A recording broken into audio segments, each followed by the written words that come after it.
Hello friends, இந்த வீடியோவில் நம்ம என்ன பார்க்கலாம் அப்படின்னா, எப்படி ஒரு ஸ்பெசிஃபிக் கர்வை மட்டும் நீங்கள் தனியாக எடுக்கிறது ஒரு பெரிய மாடல் இருந்துன்னு பார்க்கலாம். இப்போ இதில் வந்து ஒரு சர்டைன் கர்வ் எடுக்கிறதுக்கு கிரியேட் கர்வ் ஒன் ஒன்ஹெச்.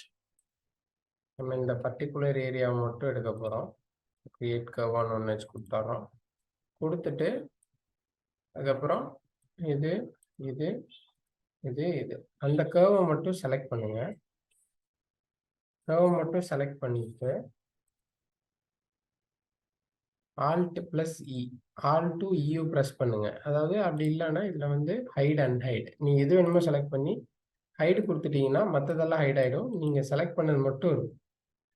திருப்பியும் இதில் போயிட்டு ஹைட் அன்ஹைடு கொடுத்துட்டீங்கன்னா திருப்பி எல்லாமே வந்துடும். ஸோ இது மூலியமாக உங்களுக்கு எது தேவையோ அதை மட்டும் வச்சு ஒர்க் பண்ணுறதுக்கு வந்து ரொம்ப ஈஸியாக வந்து நம்மளுக்கு சரிங்களா.